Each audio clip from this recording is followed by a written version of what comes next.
Hello, and welcome to Military History Inside Out, brought to you by War Scholar. We talk about military history from ancient times to modern and everything in between. I'm Chris Alvarez, and today's guest is Monica Bontty, who's written about the facts and fictions of ancient Rome, and we focus on the ancient Roman military. Thank you for listening.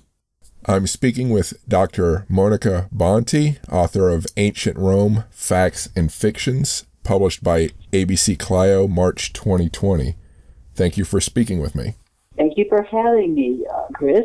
What I'd like to do today is talk to you a little about the Roman military. I'll give you an overview, and then we'll look at how it changed over time and the impact of the army on Rome and on the empire, as well as what happened to soldiers after they were in the army, and we'll see how the ordinary citizens viewed the soldiers. Let me just first ask, how did you get into studying ancient Rome? What prompted this book? Well, what prompted the book was I've been teaching Roman history for about 19, 20 years, and I teach World Civ almost every semester, and I teach Roman Civ, and it's amazing how many students, still kind of would always say, "Oh, Nero and Caligula are crazy. I heard, Caligula made his horse a consul, and that Nero played the fiddle." And they have all this idea of, Romans slaughtering Christians in the Colosseum, etc. And, when the opportunity arose when ABC Clio asked me if I would be interested in doing a book, of course, I said yes, because, again, despite the fact that you've got lots of good websites and articles that one can find online, people, for some reason, just kind of like the old, the misperceptions. I guess they're more fun, they're more exciting, and that's what people, they like to hear. It makes the Romans sound lots of fun or interesting. Mm-hmm. All right, then. So let's turn towards the subject you mentioned, talking about the Roman army and the different aspects. Yes, most people do not realize that the Roman army changed over time. It went from a part-time soldier outfit, I guess, that was more like deep roots in Italy and peacekeeping and fighting there eventually, and it represented the will of the people.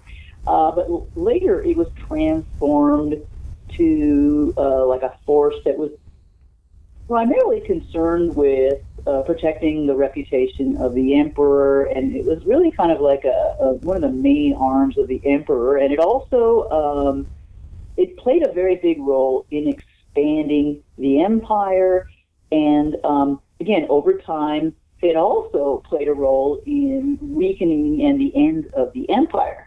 But initially, during the early periods of Rome, in the Republic, the army was created to defend the Roman lands against its enemies.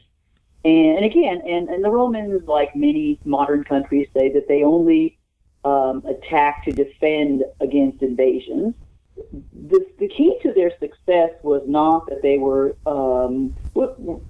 any better than anybody else, but really that they were efficient and organized, and they also, again, their training really helped all that.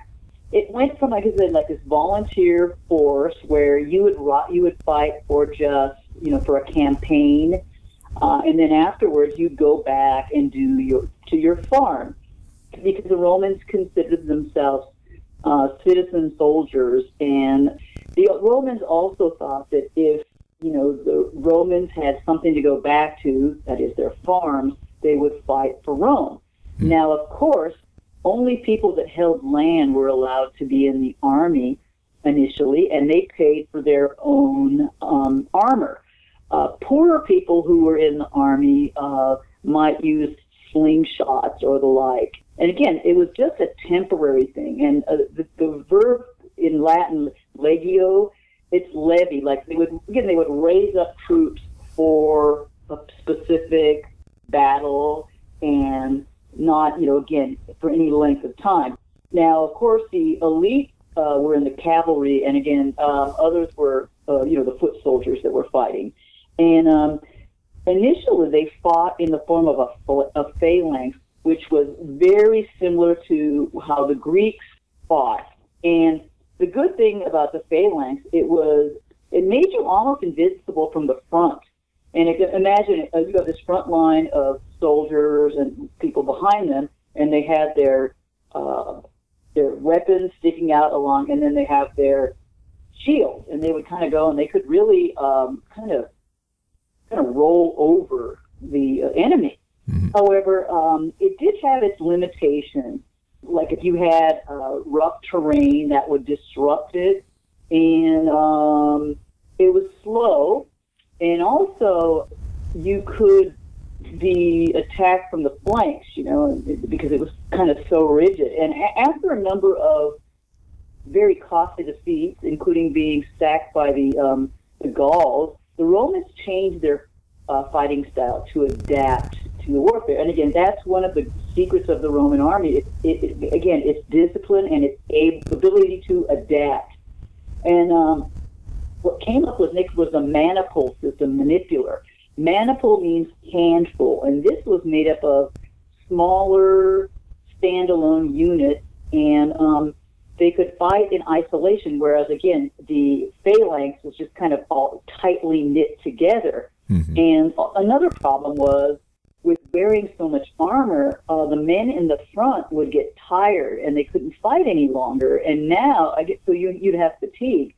And so now you had advantages. You could replace the troops because they could go to the back, and then others could, take their place. And you also had more mobility. And again, it allowed these fatigued units to retreat, and you had reinforcement and movements of troops. However, over time, the Romans found that when they fought the hill tribes and larger powers, the maniples were too small. And so, again, the Romans, reorganized their army. And this was with Marius, the General Marius, in 107 BC. Now, previously, I think I told you that these soldiers had to pay for their own armor, which could be expensive. And Marius changed the eligibility requirements for the army. And with Marius, you see more of it, it's working its way towards having a professional army. Mm-hmm. Only landholding men could be soldiers. Now, he just said, if men had land, they had something to go back home to. He abolished this, and you had all these landless peasants that joined in. And he also got the state to provide the equipment for this army. And also for the common masses, they saw the army as a way to gain glory and riches. And naturally, they flocked to his army. He also reorganized the army into a larger unit, the cohort, and it was a standard tactical unit of a Roman legion. It had 480 soldiers, but the number changed over time. And another thing that's probably one of the most important things was Marius incentivized his men to become career soldiers. How he did this was they had pensions for retired soldiers that would be paid out after 20 years of service. And also, a plot of land was also given to retired men from conquered land. Again, this was the final icing on the cake was you were going to get pensions that they had paid out after 20 years.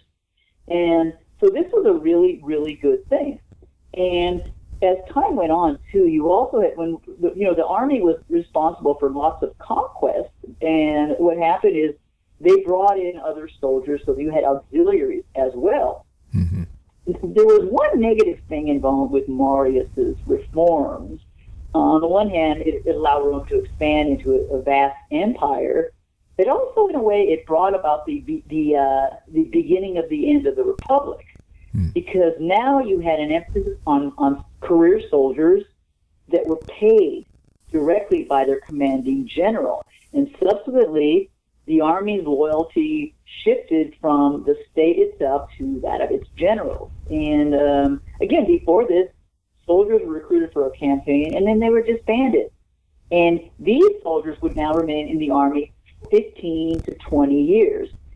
And this time they had intensive contact with their generals, and many of them were very charismatic, such as Julius Caesar, for example.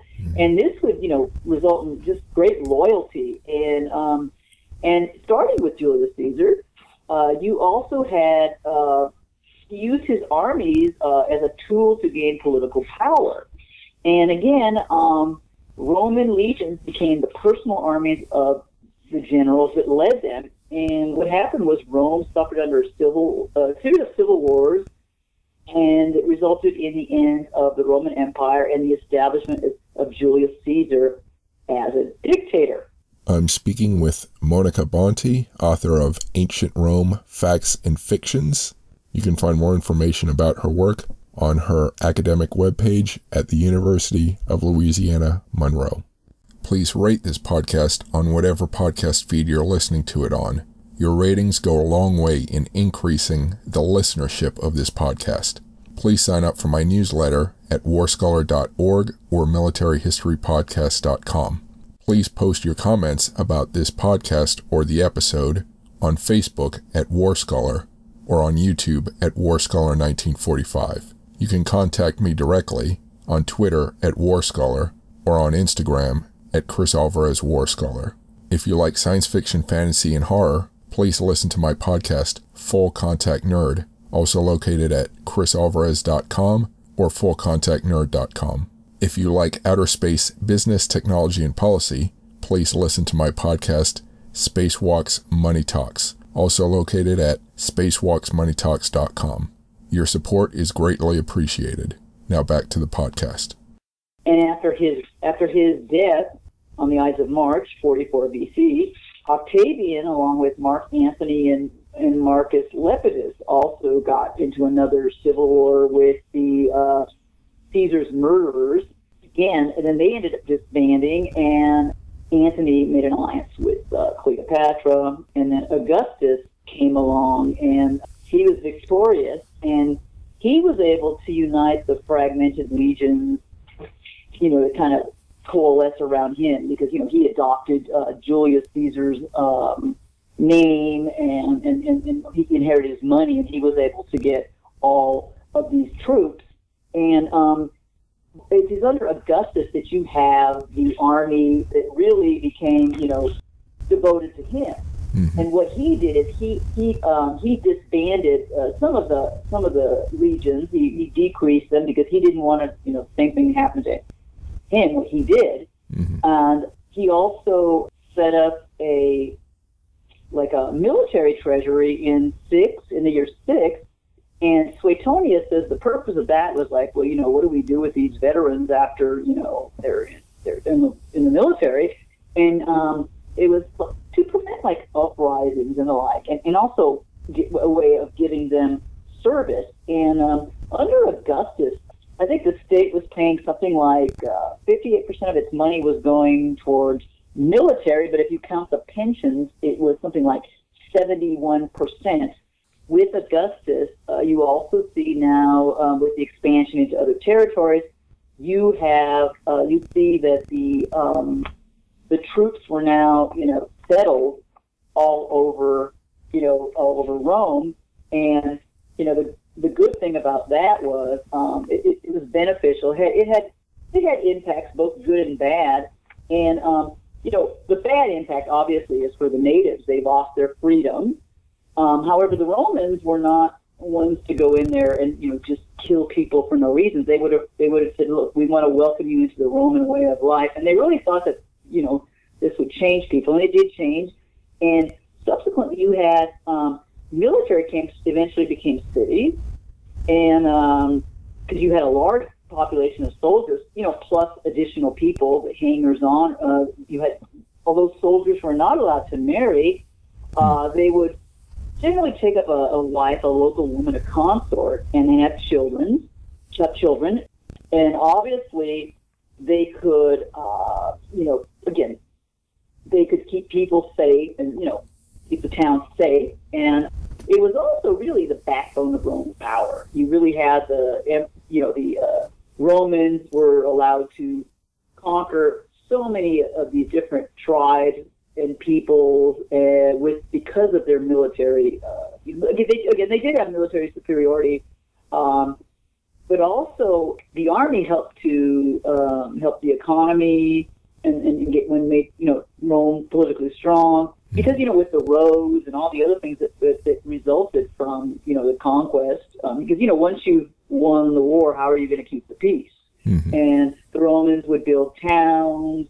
The soldiers would have to buy local goods, and of course, the Romans liked nothing better than to have the elite, to quote Romanize the elite and or culturally assimilate these people. Mm-hmm. And but again, trade flourished, and so these were some of the good impacts for the Romans, and some of the local elites would do quite well, and again. Over time, you did have cultural assimilation. Soldiers were away from their families because they didn't want the soldiers to marry because they wanted you to kind of bond as a unit. Mm-hmm. And not be thinking of your family, your children, and back in Rome and so that was they ended up having local children with local women, mm-hmm. but. They were away from their families, and so what would happen is they would kind of like get in with the locals, and also a barbarian who was a non-Roman could also become a Roman citizen. That was something that was highly sought after. Mm-hmm. Again, and really one of the keys to the success of the Roman Empire was the way that it was able to assimilate people over time. Again, in Italy. This was before, of course, the Romans expanded the empire. The conquest of Italy, the Romans succeeded because they offered, different types of citizenship deals to some of the Italians, and that was key when Hannibal came and attacked Rome. Hannibal expected the allies to all, turn on Rome. And of course, this happened with some, but after the social wars in the 70s BCE, all Italians were made citizens. And over time in the provinces, again, this led to people having a loyalty to Rome. And again, and so after Augustus established the Pax Romana, the Roman peace, Rome was very relatively safe and didn't see civil wars like it had been just before, at the end of the Republic. Yeah, and again, it was really, again, good for someone who lived in the provinces to become, a Roman citizen. Now, not everyone assimilated. For example, the Jews refused to assimilate, and which led to the destruction of the Second Temple by Titus in the year 70. Mm-hmm. But despite that, the Jews did like the Roman baths, by the way. The Romans would destroy, they would use their army, to put down rebellions or to just, again, as we've seen with Boudica. And so, again, the Roman army, I don't want to paint this as a picture like, oh, it's just really wonderful for everybody. It wasn't wonderful for everybody because, for example, Julius Caesar went to war with the Gauls just for, gaining money and, for political reasons. And so it could also, that could be a negative thing. And also, it was kind of a two-way street. The Romans were influenced by some of these other cultures. For example, in Britain, again, you had at Vindolanda, early on you had the soldiers that were stationed there, they were drinking Roman wine, but over time it changed, and they were drinking like beer and ale, like at the local tap. So you see them there. And also, you see different types of religions adapted, especially the Romans really liked Egypt. They adopted the goddess Isis. She was like a mother goddess to them. And you find temples to Isis all over. I mean, they're all the way up in England and just all over the place. And interesting thing is the Romans also adopted mummification, but they also had this kind of a mummy mask that was painted and attached to the the mummy. It's very realistic looking, and outside of Pompeii, these mummy portraits from the Fayum in Egypt are like, few examples of like Roman painting that actually do survive. And again, so, another thing that the Romans got, like I said, were these auxiliaries. And, these auxiliaries, because when Rome went in and conquered an area, it was really interested in taxes and in auxiliary troops.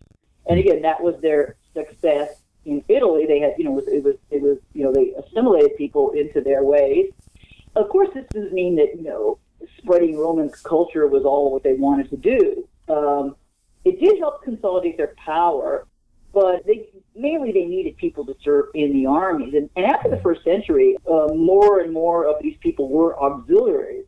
Again, the Romans thought they'd get a great understanding of the Roman way. However, some of their biggest enemies came from within.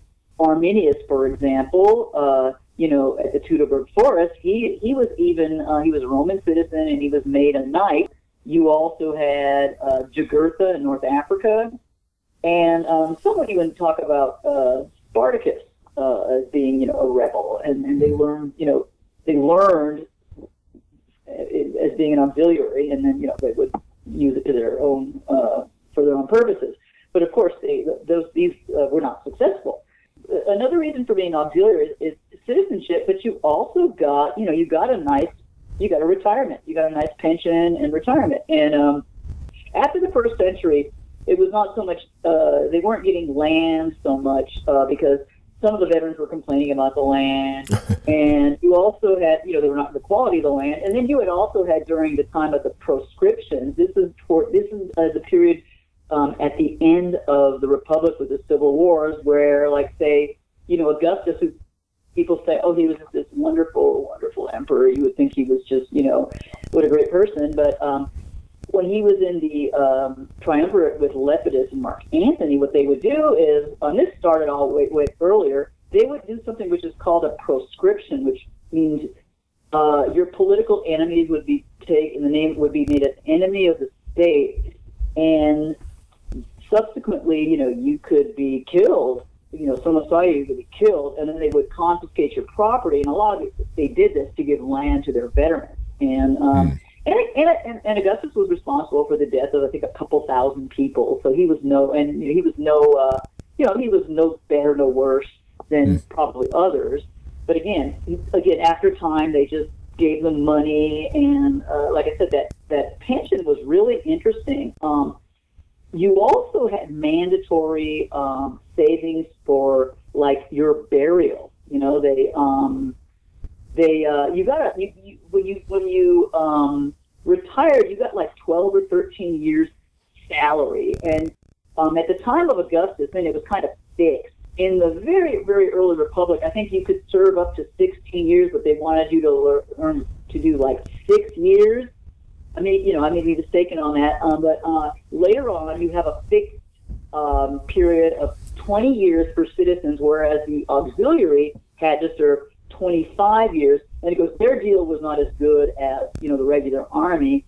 And the Praetorian Guard, who, they were established by Augustus, to protect the emperor, only had to serve 16 years. So you had, it was pretty good. The military treasury, like I said, was funded through an inheritance tax and sales tax. Again, you would get your retirement, and most of these soldiers might settle, where they had spent the longest amount of time, or at the place that they finally, they had been working. They had been retired from the last place of deployment. Yes, and anyway, it was, and of course, especially if that, again, although it was against the law for the soldiers to get married, they had their women that they did marry. Again, that was really, a good thing for them, and because they stayed there. And their although in Egypt you find letters from different places about soldiers writing back home to their families. So some of them did go back home to the families, but a lot of them did stay, and again they became very Romanized over time. A good example, there is I was reading about a Batavian regiment, and you had evidence of these boxes where they kept letters. So that, this is another part of the Romanization. They are spreading Latin and also probably literacy to a certain extent. Mm-hmm. And you also find them, the Romans had these tombstones and when they died, and you didn't always die in battle. In fact, some people never, like some people that served in Spain and North Africa never went into battle. Mm-hmm. And, they would build bridges, do like security, do a lot of training, all sorts of other things to do other than, fight. But again, you could die from disease. It was, it was prevalent in, the pre-modern world, before the discovery of the antibiotics. Mm-hmm. But with this burial fund, most of the legionnaires would show themselves. They give their name, the rank, the unit, and the years of service, and they might show them in military garb, and their freedmen might be on there. Whereas these Batavian soldiers and other foreign soldiers, especially those in the cavalry, would show themselves on their horse, trampling like a barbarian, an enemy underneath. That was just kind of like they borrowed that from the Romans. That's evidence of the Romanization. Mm-hmm. And so it was kind of interesting that they did that. And then again, they had a pretty good, they had a good life to a certain extent. I mean, the lower rankers obviously weren't as well off as the centurions and the like, but it was a good life for them. Again, it was a way of having a steady income. And again, what's really interesting is you do have letters from Egypt that talk about, I guess one family was, talking about their son. I think his name was Eon. I said, if Eon or Ion, if he wants to join the army, let him do it. Everybody else is doing it. And I believe in the Talmud, there's even a family that mentions a son going into the military. So it was, it was a way of, to have a job and have a, fairly decent amount of money. And, again, you'd have, lots of benefits. And, they were, and the soldiers themselves were quite proud of themselves, actually. They, their belts and their sword, they kind of they saw themselves as kind of like over citizens, like we're we're like an elite, not the elite, but in Rome, you can't, Roman society was very complex, and these soldiers saw themselves as, again, these elite people, and they're kind of like the emperor's right-hand man to a certain extent. Mm-hmm. And again, when they weren't doing their soldiering, well, they could get in a lot of trouble. Actually, they were known for some of them were known for harassing people. There's a famous example was again, they abused their power. Mm-hmm. You would see this in the Golden Ass that was written by Apuleius. Mm-hmm. There's a gardener who's writing Lucius, who's the hero of the story. He's a man, he was turned into a donkey. And he goes on all these horrible, these things happen to him. The entire book is it's really kind of a propaganda for the cult of ISIS. But anyhow, this poor guy, he's this donkey. All these horrible things happen to him. And everyone thought of these soldiers as being kind of haughty and very, arrogant. And the soldier speaks to the gardener in Latin, even though, they're at a Greek-speaking area.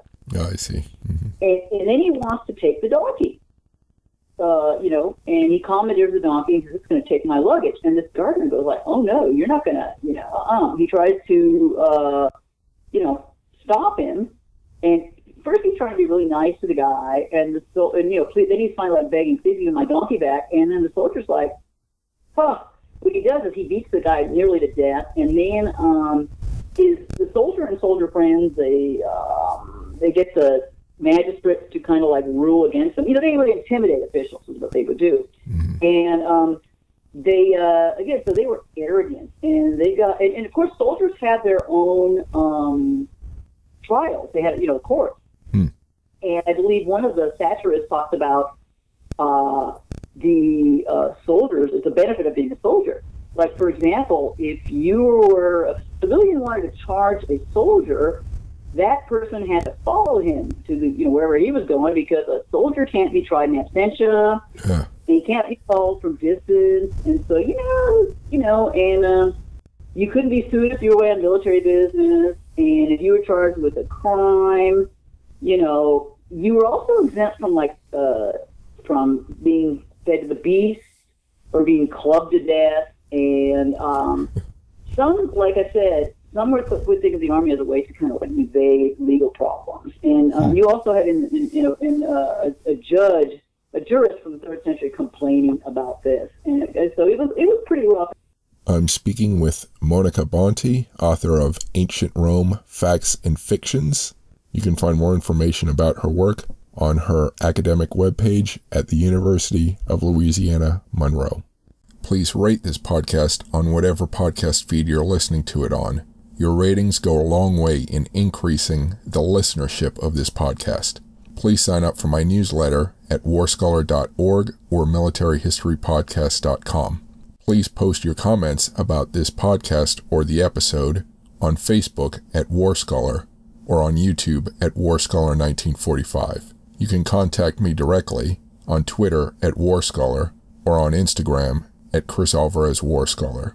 If you like science fiction, fantasy, and horror, please listen to my podcast, Full Contact Nerd, also located at chrisalvarez.com or fullcontactnerd.com. If you like outer space business, technology, and policy, please listen to my podcast, Spacewalks Money Talks, also located at spacewalksmoneytalks.com.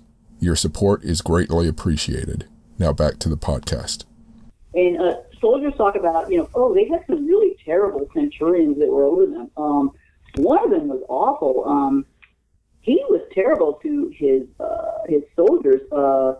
His nickname was called "Bring Me Another" in Latin, "Pedo Auscom" or something of that sort. And what he would do is he had a staff that he would break over the backs of his soldiers, and he would beat them like for discipline, just like horrible person. Eventually, he was killed. And so,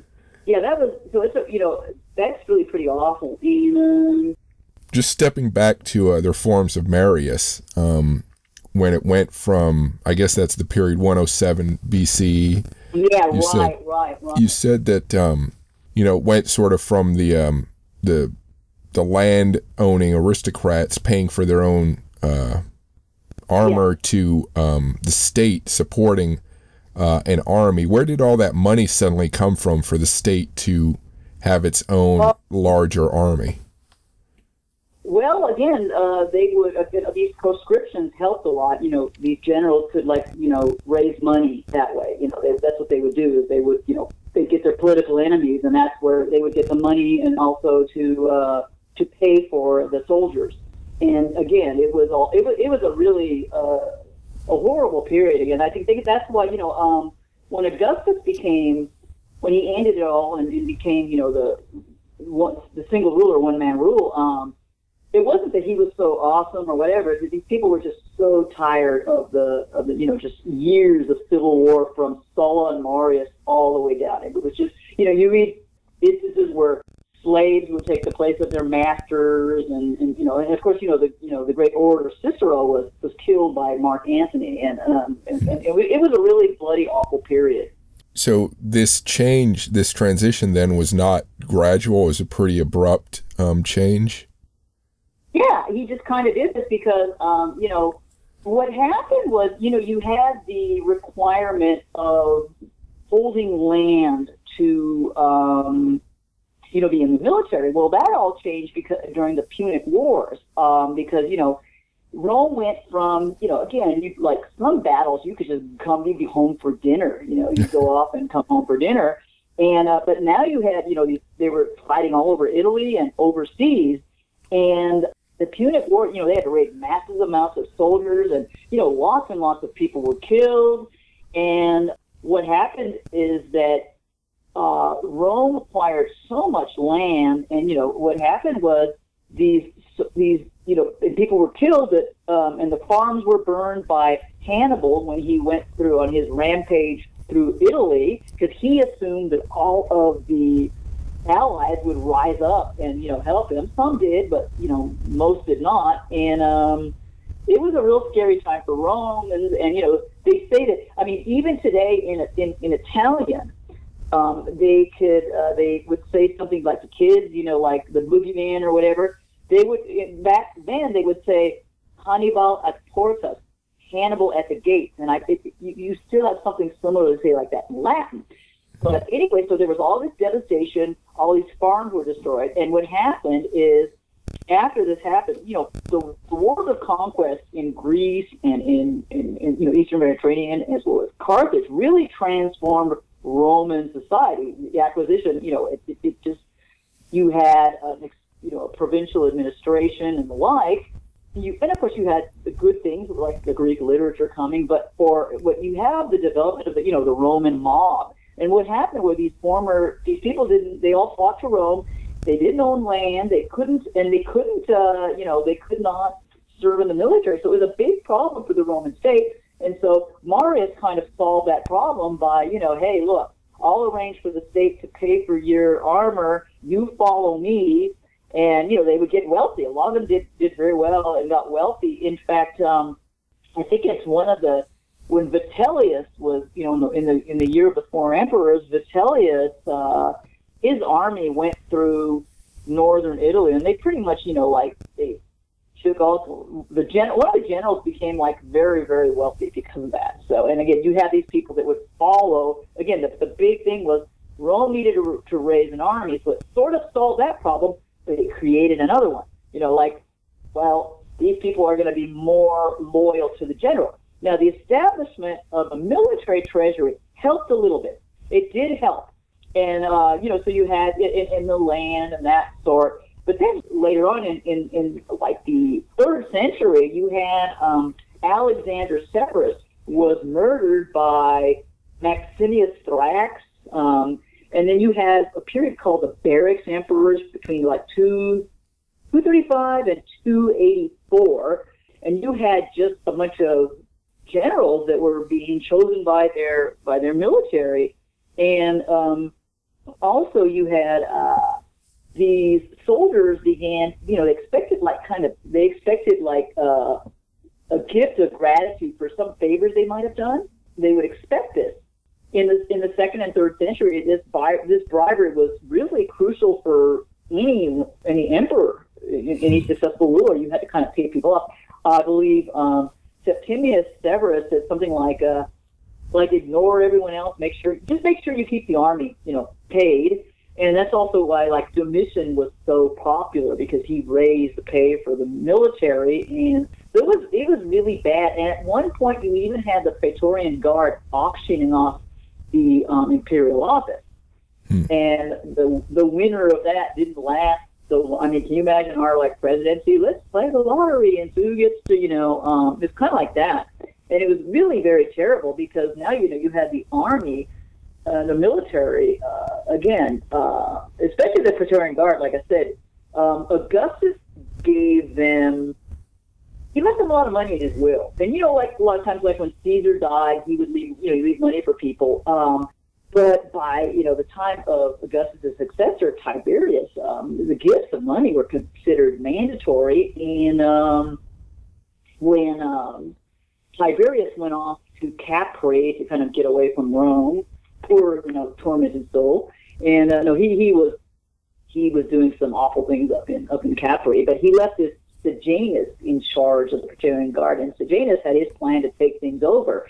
And when Tiberius got wind of that, he snuck back into Rome. But what he did is he had Sejanus slaughtered, and each Praetorian Guard was given, a payment of gold to kind of not defend Sejanus.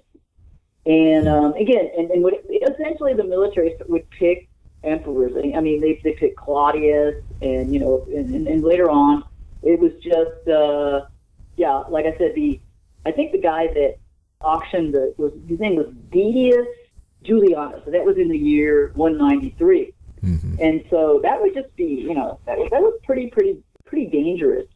Again, later on, it became really bad, and it weakened the empire. It weakened the empire, and kind of eventually, it brought it up that it was one of the things that weakened the empire and allowed the collapse. I mean, obviously, there you had these massive defeats at the time from the non-Romans, the barbarians. Oh, by the way, barbarian comes from a term, like, they're kind of making fun of these people.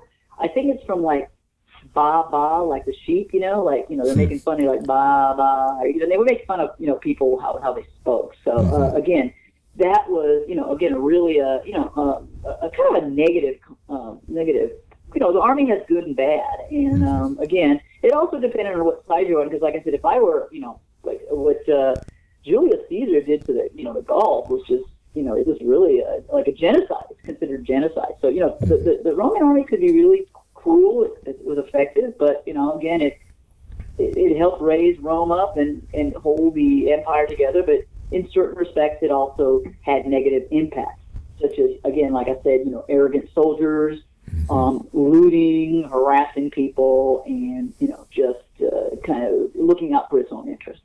Mm-hmm. So let me turn to the research you did for the book. I guess much of it is called from what you've learned over time. Was there anything special that you had to do for the research for this? Any additional stuff you had to look into? Oh, yeah. I had to look into a lot of different things. As I told you, I got my ideas from these commonly held ideas that students and the general public seem to have. I had to find a lot of sources. We, here at ULM, have a very, very limited classical library. It's got the low classical books that helped. Again, I used all sorts of things. I was able to find a lot of things on the internet. Again, you've got these wonderful, you can find the low classical series, like Suetonius, Tacitus, Dio, you name it, Sallust, all the main Roman historians, and even ones that are not so well known. You can go online and find them at like Livius.org or Penelope.org or Perseus, and some they even have like the Latin or Greek translation that goes along with it. And I also use non-Roman sources. I use like Josephus, for example. Also modern. I always say modern books, but books published in the last couple hundred years that are available online, which is, again, really helpful. I use the Historia Augusta, which you can take it with a grain of salt, but it has some interesting tales in there. And again, you also have to be careful with some of these Roman writers, because some of them had an axe to grind. For example, Suetonius and Tacitus and Dio Cassius were all members of the elite. And you must understand, after the fall of the Republic, the elites basically lost their power. And Augustus was not so, he wasn't authoritarian. What he would do is like, well, I'm taking on more responsibilities. And he kind of made, and several times he supposedly tried to give say, oh no, I'm going to step down. Whereas his people in the crowd, no, don't do it, that sort of, that thing. So again, they had kind of an axe to grind. So they were kind of against the imperial system, and that's when you see people like Caligula, who gets his reputation as being, like a madman. He was a terrible person, no doubt, but he would sort of taunt the upper classes and be sarcastic, and like, when he said, when he implied about giving his with his horse, he loved his horse, it was almost like saying to the upper classes, you guys are so useless, I might as well have a horse in there, And so that's like, some of these people had an axe to grind, they were against the imperial system. So you have to be careful with that. And again, I also use, fortunately, I can read a number of foreign languages. It's kind of required when you go into like ancient history. Mm-hmm. And I was able to get a number of really good articles in German and French that were very important for a couple of the chapters. So there's that. And I also use newspapers. The Vomitoria, actually, the Vomitoria is really, the only Roman that mentions a vomitoria, which is considered like a room like attached to the dining area, where after Romans had, like, yum, it's time for my third, whatever, they go in there and extract it, so to speak. They would go barf in there or whatever, like where they had a little feather to tickle them and it all came up, or, that is only mentioned one time by Macrobius. And what it is, it's like an entrance and exit. It's an architectural feature. The whole idea of the Vomitoria, it came from, really, it's like a modern creation. It really got, there's a guy from the Cambridge Ancient History who's a very well-known scholar who mentioned this. And I think the earliest known one goes back to something called the American Encyclopedia in the 19th century. But anyway, it's funny because even a couple of modern scholars, this is where you have to check your sources. If you don't check your sources sometimes, you'll be in trouble. And so that's what kind of happened there. And so it was fun. I got to go on newspaper.com. A friend of mine helped me out with that. She got a bunch of these things mentioning the Vomitoria. I mean, there were literally hundreds to choose from. It was really a tough choice, and there are good ones too. You have them in like travel guides, in historical books, and it's obvious that these people had never visited Rome. And so again, so it was really fun using stuff like that because you have to use a variety of sources. And again, I also use some websites. There's some websites that actually have debunked some of these myths. The difference between what they did and what I did was I added more documents and I expanded on one or two of the topics, and so it's a little different. But it's amazing how you'll find it all in where I'm at. That because my book starts out like with each chapter is broken down into like, well, what do people think happened? This is followed by a section on how did this misperception spread, and then that's followed by some primary documents which show a lot of times they're taken out of context or the like, or just like I said, made up, just like the the Vomitoria, or even Carthage must be destroyed is an invention of 19th century German historians. Yeah, like I said, you have to you have to be careful with all these sort of things. But again, it was a lot of fun to write. I really enjoyed it. I really had fun. It took a while, but it was really good. And again, I hope it's kind of like you don't have to start at chapter 1. You can just kind of start anywhere and read whatever. Like for example, if you really like gladiators, you can start on that chapter. For example. What did you come across that was most surprising to you? Oh my God, it's not surprising. Probably, that Augustus wasn't as like, before I had this just like, oh, Augustus is so great and all this kind of, and he was human kind of like everyone else. And again, like I said, I found out that, he did some kind of, 50 things, he killed something like, he put the proscriptions out, but one time for the anniversary of the death of Caesar, he killed 300 prisoners. Like, that was like pretty cruel. And it was really funny is the fact that he wore like elevator shoes to make himself appear taller. But Augustus was really an interesting, very, very interesting character because on the one hand, he's called the father of his country, and but he really didn't care about like his hair. He just kind of whatever. One time I read something about different barbers. Like he didn't really care so much about his hair, and he was this was kind of for like public relations. But he had a pretty simple life, and that's why the Romans looked at him as kind of like, and then the writers, you really couldn't say bad things about Augustus, you know, and they could just, they said bad things about his successors, you know, regarding criticizing the imperial system. And I found out, you know, that was kind of surprising. And another thing that I found out was very surprising is that, like, Nero was very popular, even at the time of his death. And, you know, he was nowhere near Rome when the fire broke out. And, you know, he rushed back to Rome and tried to fight fire. And, yeah, like I said, and what was really funny was that I found that, you know, after his death, all these Nero sightings, that was because, you know, he was so popular. I guess people, like the Persians, you know, like, oh, you know, they really liked him. And, you know, he was very popular with certain people. And what really was surprising about him, too, is the fact that, you know, the upper classes are complaining about him, but it's more like they're talking about what a bad singer he was, you know, a horrid voice, and, you know, they complained about that more than, you know, the killings that he did. So that was kind of interesting as well, too. Was there any question that you had a lot of difficulty trying to come to a conclusion on?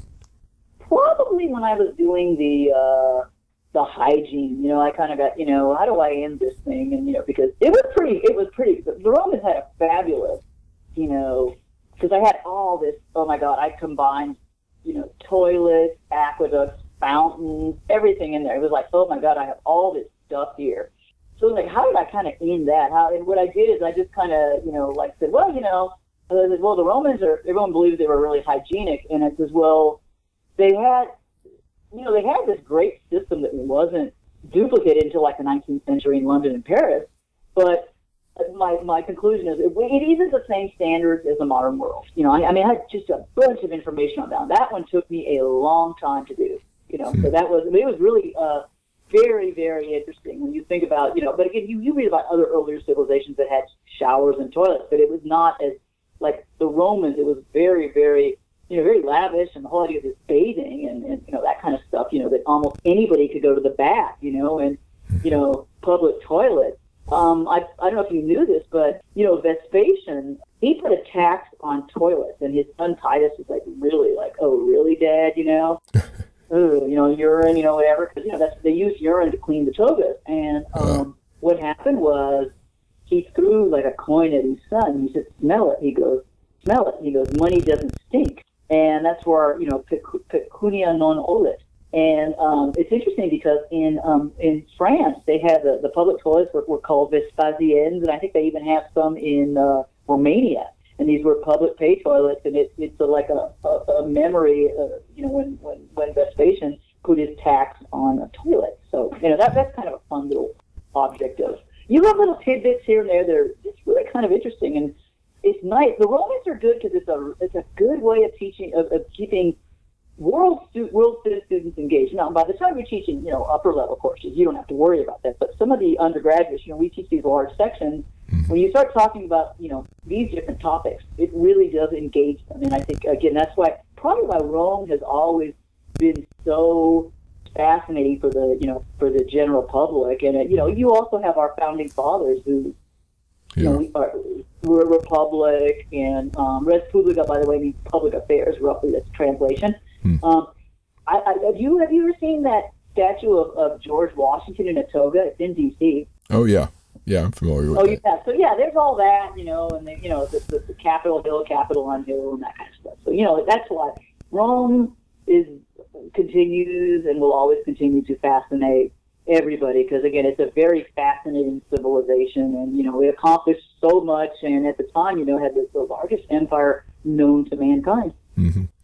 Was the Roman military, talking about hygiene, were they did they maintain higher hygiene standards than other militaries? Do you know?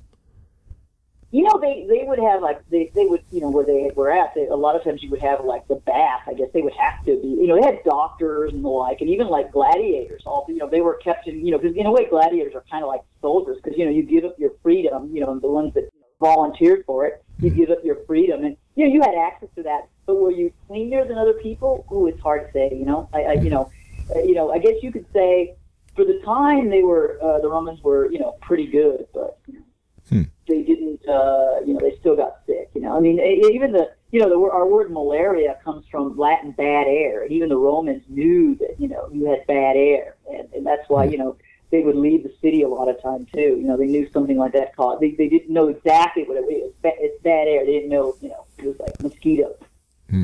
Did you have any difficulties getting the book finished or published? No, not really. I mean, no, that was not a problem. The problem was the last semester, fall semester, I did something really foolish. I taught 6 classes, and I was trying to work on the manuscripts. And in between this, I also had an injury. I had injured my knee, and I was like, I just couldn't work.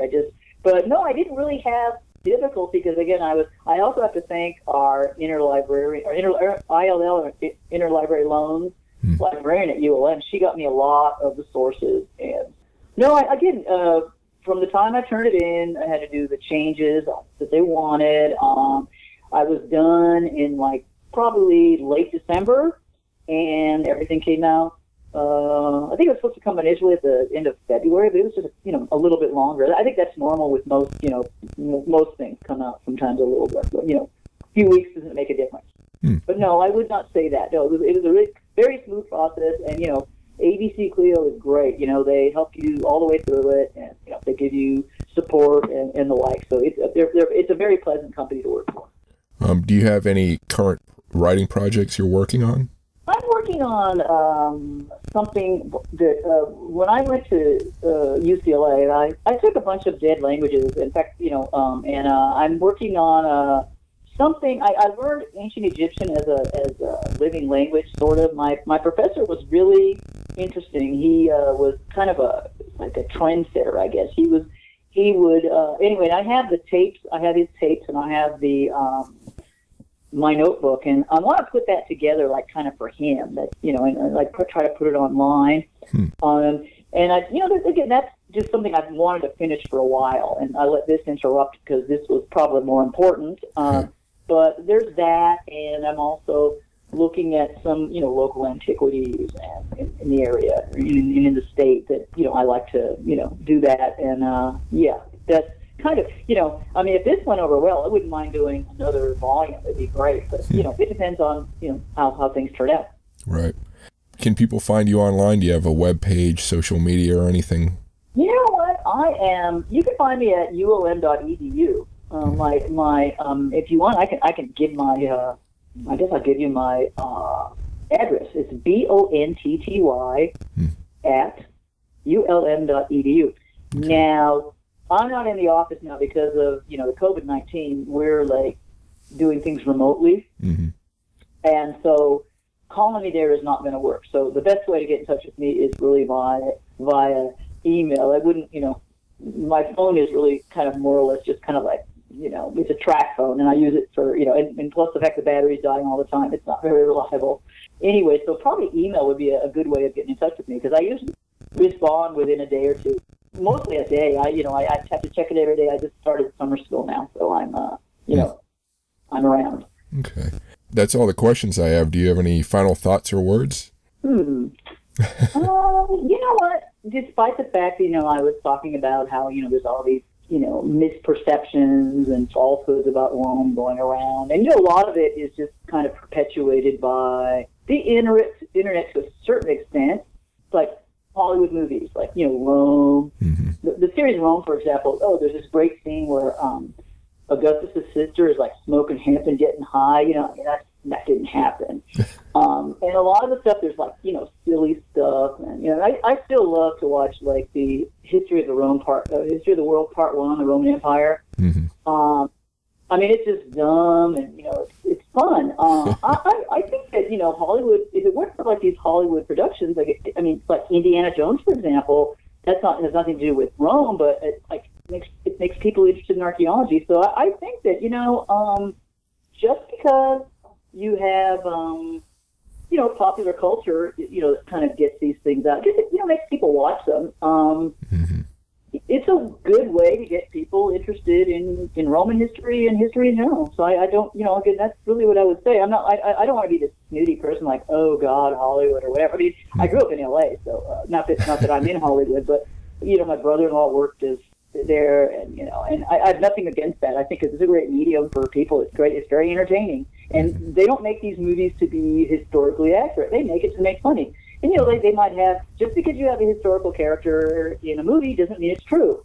But again, it's a great way to, get someone interested in Roman history. So I guess that's my closing comment.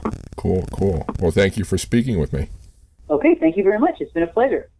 Thank you for listening. You can find more podcasts like this on your favorite podcast feed under the title Military History Inside Out. That includes Apple Podcasts, Stitcher, and Spotify. One great way to support me is to rate my podcasts, either good or bad.